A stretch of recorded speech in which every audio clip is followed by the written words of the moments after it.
লীলা স্মরণে দণ্ডায়মান অনাদিরাদি পরমেশ্বর ভগবান শ্রীকৃষ্ণের শ্রী শ্রী উত্তর বৈষ্ণবপাড়া, একে আবার বলা হয় ক্ষীরোদ গোষ্ঠী, একেই বলা হয় উত্তর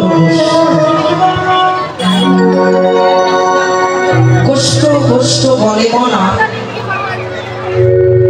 গোষ্ঠের অর্থ জগতে জানা করেছে। গোষ্ঠ বলতে আমরা বুঝিতেছি ভগবান শ্রীকৃষ্ণ নবলক্ষ ধেনুর পাল নিয়ে এখনো ঘরে ফিরে। আচ্ছা বলুন তো, আমি যখন ফেরাবো তখন রাত 10টা বেজে যাবে, বাজবে না? রাত 10টার সময় যদি কেউ রাস্তা দিয়ে গরু বাছুর নিয়ে যায় তাকে তো চোর বলবে।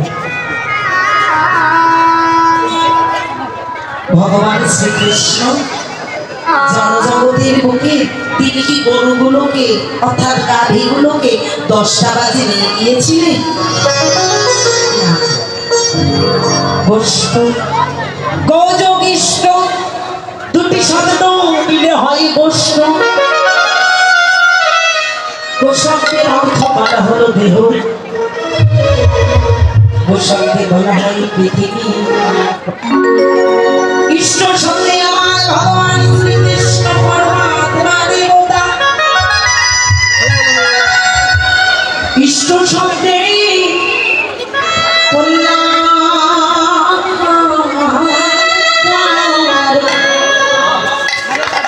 ভগবান এই পৃথিবীর কল্যাণের জন্য, প্রত্যেকটা দেহের কল্যাণের জন্য তিনি যাহা করেছে তাহাই তো জীবের শ্রেষ্ঠ, তাহাই জীবের কল্যাণ, তাহাই জীবের মঙ্গল।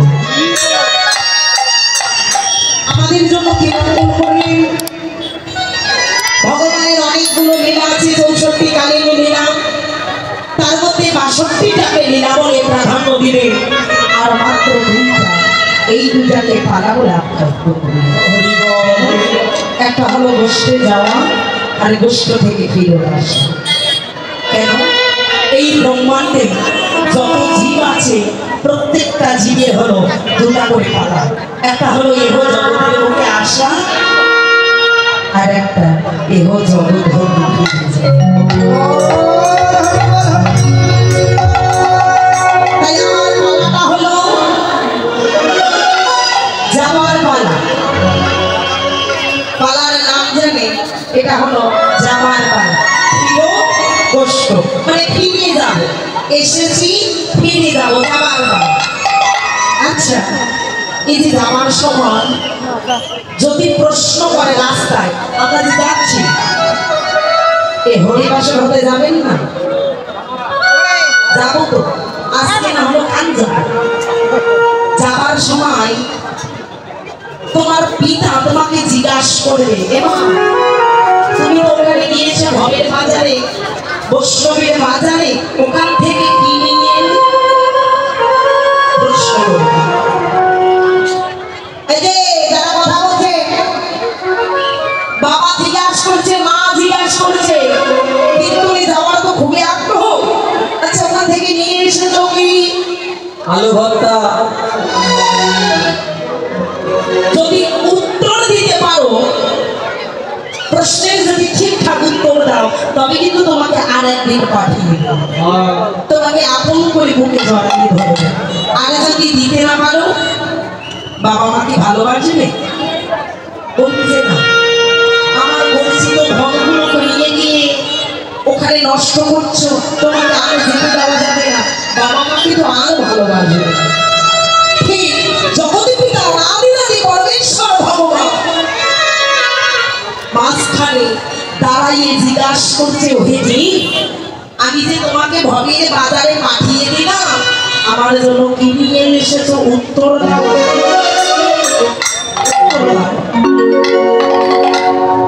তোমাকে যে ছোটবেলা করে দিয়েছি ওটা আছে?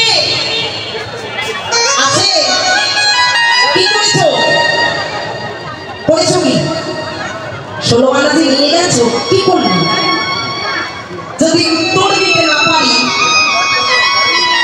কি পার করবে গো, ভালোবাসবে। তাই ভগবান ফেরত বসতে মাঝপথে দাঁড়াইয়া উত্তর যাচ্ছে, উত্তর বসতে উত্তর যাচ্ছে। আমরা যেন ঠিক উত্তর দিতে পারি, এজন্য তো গৌরাঙ্গ মহাপ্রভু শ্রীধাম নবদ্বীপে এলেন। গৌরাঙ্গ মহাপ্রভু শ্রীধাম নবদ্বীপে এসে সকল জীবীকে প্রশ্নের উত্তরগুলো আজই দেখাই দিচ্ছে। সে প্রভুর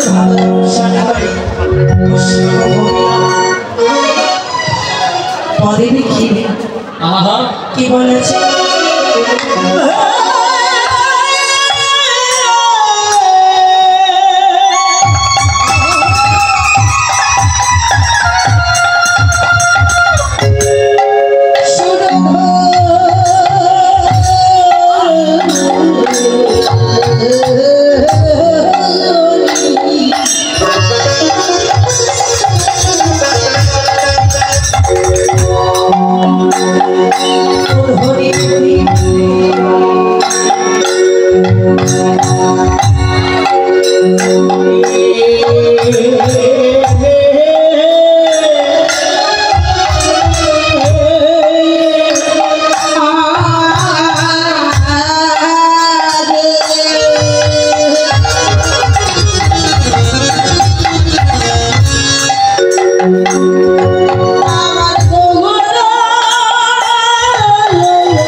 रे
Hey,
যিনি এই বিশ্ব ব্রহ্মাণ্ডের মালিক,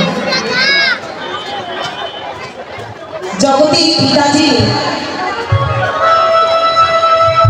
সেই অনাদিরাদি পরমেশ্বর ভগবান আজ কোনো ভাবে লয় হইয়াছে। সুরধ্বনি তিনি আজি গৌর কিশোর সহচর গণবেদী গোরাচা আনন্দে হইয়াছে বিভোর। এত আনন্দ কিসের এত আনন্দ? প্রভুর আনন্দ কিসে? শ্রীধাম নগরী এত ভক্তের বদনে দেখেছে, এই ভক্তর বদন দর্শন করে প্রভু আমার আনন্দে আনন্দ হয়। সে প্রভু ভক্তদের মাঝখানে দাঁড়াইয়া সমস্ত ভক্তের মনোবাসনা পূরণ করিবার জন্য সুন্দর করে আজ হরণ বাহু প্রসাদিত করে ভক্তের মাঝখানে আজকে নতুনভাবে আরম্ভ করি।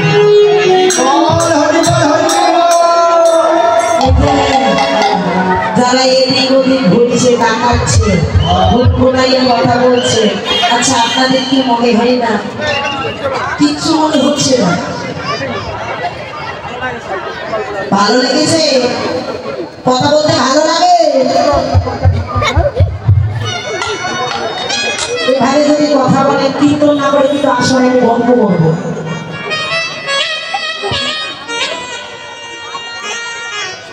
তো আমি আপনাদের মনে কষ্ট দিতে চাই না, দুঃখ দিতে চাই না।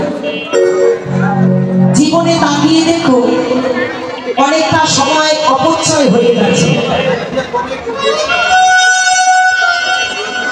যতক্ষণ পর্যন্ত এই কীর্তন আসলে আপনারা বসে থাকবে, তাকাইয়ে দেখো জীবনে কিন্তু কিচ্ছু করতে পারবে না। করা হয়েছে?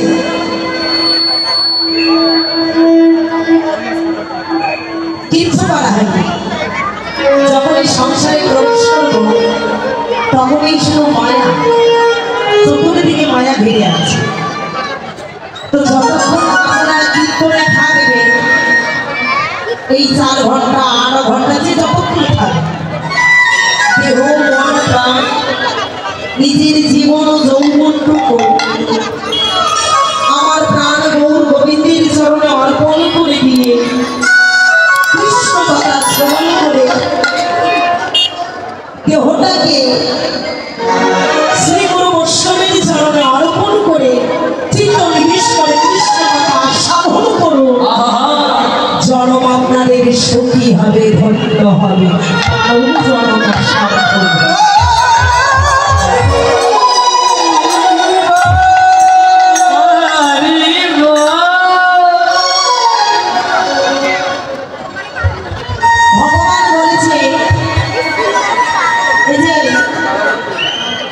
এখানে যারা বসে আছি 100%-এর মধ্যে 99% ব্যক্তি কষ্টে আছি, দুঃখে আছি। 99% কষ্টে আছি, দুঃখে আছি। একটা না একটা অভাব, অনাটন, কষ্ট এক এক জায়গায় তাকাইয়ে দেখো। ভগবান বলেছে যে আমাকে চাই সে আমাকে পাবে, আর যে আমাকে না চাই তাকে আমি না চাই। যারা চাই না, ভগবান বলছে আমাকে যে না চাই আমি তাকে না চাই, আর যে আমাকে চাই সে আমাকে পায়।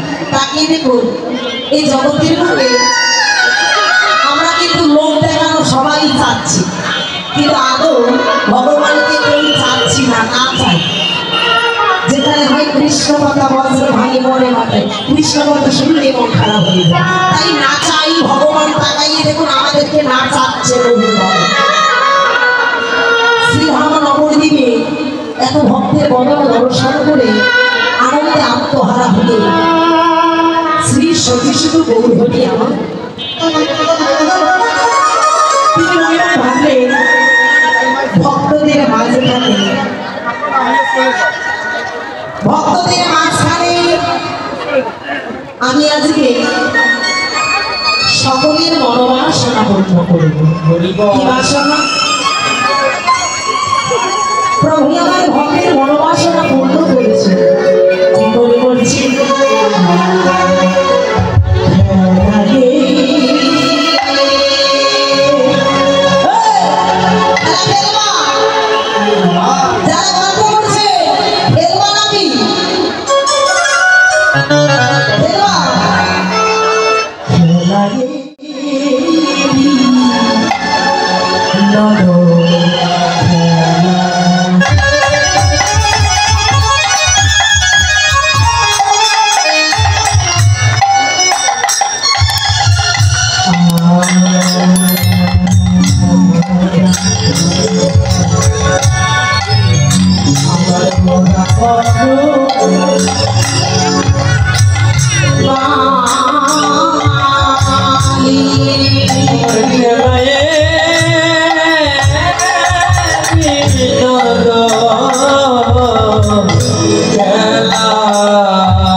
মলিন বিহান করি ভগত মন্দির প্রভু আমার খেলা খেলেছে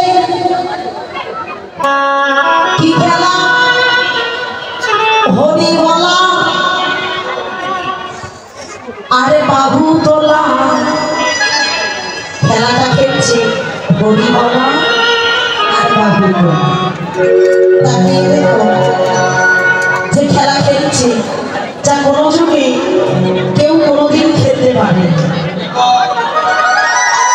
যে কলিকে কলহ করছো যে কলিকে নিন্দা করা হচ্ছে যে কলিটাকে ঘৃণা করা হচ্ছে বৈষ্ণব কবি বলেছে বৈষ্ণব কবি আমার এই কলিকে বারবার সুস্বাগত জানিয়ে আহ্বান করেছে হে কলি সুস্বাগত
এই কলিতে আমার গৌরাঙ্গ মহাপ্রভু জীবের বিস্তারের লাগে আজ ভুবনে প্রকাশ হলেন গুরুরূপ ধরে তাই গুরুরূপে এসে আজ বিনোদী খেলায় মেতে গেছে কেন এই খেলাটা হলো হরিবলা আর বাহুতলা খেলায় বিনোদন প্রভু হরি নামের খেলা খেলছে কেন খেলছে এ নামে যে আনন্দ আছে এ নামে প্রেম আছে এ নামে অরজ আছে যারা একেবারে এই নামের জগতে নাম সাগরে যারা আমার ডুবে দিতে পেয়েছে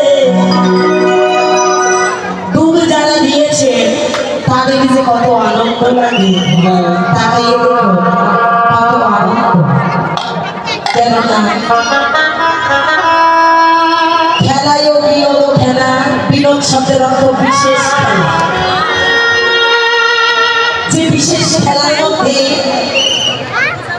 তাকিয়ে দেখো জড়জগতের খেলার মধ্যে পক্ষ লাগে লাগে না দুটি দল লাগে এক দলে খেলা যায় না কিন্তু গৌরাঙ্গ মহাপ্রভুজি যে খেলাটা খেলবে এই খেলার মধ্যে কোনো পক্ষ আছে ইচ্ছা যদি হয় আপনি ঘরের কোনায় একাই খেলতে যাবে না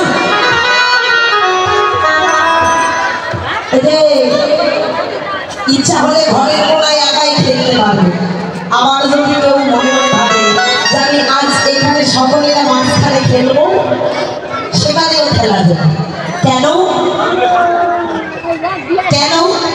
এই খেলার মধ্যে কোনো পক্ষ নাই কেউ হারে না খেলাতে সবাই জিতে যায় যারা একেবারে খেলায় অংশ নেবে জড়জগতের খেলার মধ্যে হার জিত আছে না কিন্তু আমার এই খেলার মধ্যে কোনো হার জিত নাই কেউ হারে না এই খেলা সবাই জিতে তো খেলবে নাকি ও মা এই খেলাটা খেলবে না বলে দিবি তাকে দেখছে তাকে জিজ্ঞাসা করছে খেলবা নাকি এসো হই না কি আনন্দ তুমি বাবা জানি